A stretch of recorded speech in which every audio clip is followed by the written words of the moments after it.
नमस्कार मित्रांनो, सर्वांचं शेतकरी बिझनेस सोसायटी मीडियामध्ये स्वागत आहे. मी योगेश कदम. आजचा आपला विषय घरच्या घरी संयुक्त खतापासून मिश्र खते, म्हणजेच उदाहरणार्थ झालं तर युरिया, सिंगल सुपर फॉस्फेट आणि पोटॅश हे संयुक्त खतं येतात मार्केटमध्ये. त्यासोबत त्यामध्ये जर हे मिक्स करून जर तुम्हाला उदाहरणार्थ 15-15 DAP 10-26 हे कशा प्रकारे तयार करायचं, किती प्रमाणात हे संयुक्त खतं मिक्स केल्यानंतर हे ग्रेड तयार होतात ते पाहणार आहोत. पाहता शेतकरी मित्रांनो, घरच्या घरी तयार करा मिश्र खत. 50 किलोची एक गोणी तयार करण्यासाठी लागणारे खत मात्रा किलोमध्ये. आता इथं पाहू शकतात आपण टेबल तयार केलेत. इथं दिलेत मिश्र खताचे नाव, त्यानंतर दुसऱ्या टेबलमध्ये दिलं युरिया किती वापरायचा, सिंगल सुपर फॉस्फेट आणि पोटॅश.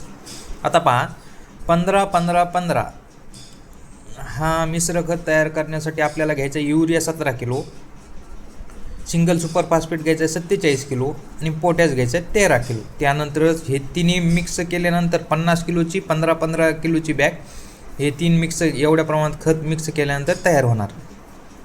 त्यानंतर आहे 10-26-26 यामध्ये तुम्हाला 11 किलो युरिया घ्यायचा आहे, 82 किलो सिंगल सुपर फॉस्फेट घ्यायचं आहे आणि 22 किलो घ्यायचं आहे तुम्हाला पोटॅश. तसंच त्यानंतर 12-32-16 तयार करण्यासाठी तुम्हाला 13 किलो युरिया घ्यायचा आहे, 100 किलो सिंगल सुपर फॉस्फेट घ्यायचं आहे आणि 14 किलो पोटॅश घ्यायचं आहे. त्यानंतर DAP म्हणजे 18-46-00 यामध्ये पोटॅश नाही आहे. यामध्ये तुम्हाला युरिया घ्यायचा 20 किलो आणि सिंगल सुपर फॉस्फेट घ्यायचं आहे 144 किलो. यामध्ये ऑलरेडी पोटॅश नाही म्हणून पोटॅशची गरज नाही आहे. त्यानंतर 20-20-20 यामध्ये तुम्हाला 20 किलो युरिया घ्यायचा आहे, सिंगल सुपर फॉस्फेट 63 किलो घ्यायचा आहे आणि पोटॅश घ्यायचा 20 किलो.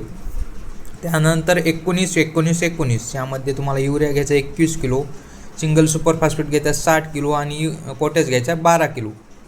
त्यानंतर 18-18-18-10 यामध्ये युरिया घ्यायचा 12 किलो, सिंगल सुपर फॉस्फेट घ्यायचा 20 किलो आणि पोटॅश घ्यायचा आहे 9 किलो. त्यानंतर 24-24-0 महादनचा येतो. यामध्ये 38 किलो तुम्हाला युरिया घ्यायचा आहे, 75 किलो सिंगल सुपर फॉस्फेट घ्यायचा आहे. यामध्ये ऑलरेडी पोटॅश नाही म्हणून पोटॅश घ्यायचा नाही.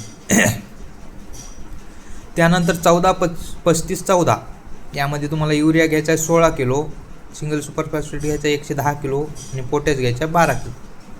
या प्रमाणात तुम्हाला यांचे कॉम्बिनेशन मिळून तुम्हाला हे ग्रेड तयार होणार आहेत आणि हे एवढं वापरल्यानंतर एकच 50 किलोची बॅग तयार होणार आहे, हे लक्षात घ्या. भरपूर शेतकऱ्यांना वाटतं भरपूर प्रमाणात म्हणजे क्वांटिटी जास्त व्हायली म्हणजे खताची बॅग पण याची जास्त होणार आहे, पण तसं नाही आहे. कारण ह्याचं जे ट्रीटमेंट करतात कंपन्या ते या प्रमाणातच वापर करूनच करतात. या पद्धतीने माहिती कशी वाटली नक्कीच कमेंटमध्ये सांगा आणि शेतकऱ्यांच्या नक्कीच कामाची माहिती, कारण आता शॉर्टेज येणार आहे ह्या खताचं भरपूर प्रमाणात 15-15 असतील 10-26 या युद्धामुळे. त्यामुळे तुम्हाला ह्यावरच तुम्हाला हे खतं तयार करावं लागणार आहे. ही माहिती कशी वाटली नक्कीच कमेंटमध्ये सांगा. खाली नंबर दिलेला आहे आपला व्हॉट्सअप नंबर. यावर कोणती पण शेतीविषयी काही माहिती हवी असेल, कोणत्याही पिकाविषयी काही अडचण असेल तर यावर व्हॉट्सअप नंबरवर मेसेज करून घेऊ आपली जी अडचण आहे ती सांगू शकता. नक्कीच त्याला तुम्हाला रिप्लाय देऊन तुमची अडचण सॉल्व्ह केली जाईल. माहिती कशी वाटली नक्कीच कमेंटमध्ये सांगा आणि आपल्या शेतकरी बिझनेस सोशल मीडियाला लाईक, शेअर, फॉलो करायला नक्की विसरू नका. आपण 4ही प्लॅटफॉर्मवर अवेलेबल आहेत. फेसबुक असेल, इंस्टाग्राम असेल, यूट्यूब असेल किंवा आपली शेतकरी बिझनेस.com वेबसाईट असेल. धन्यवाद.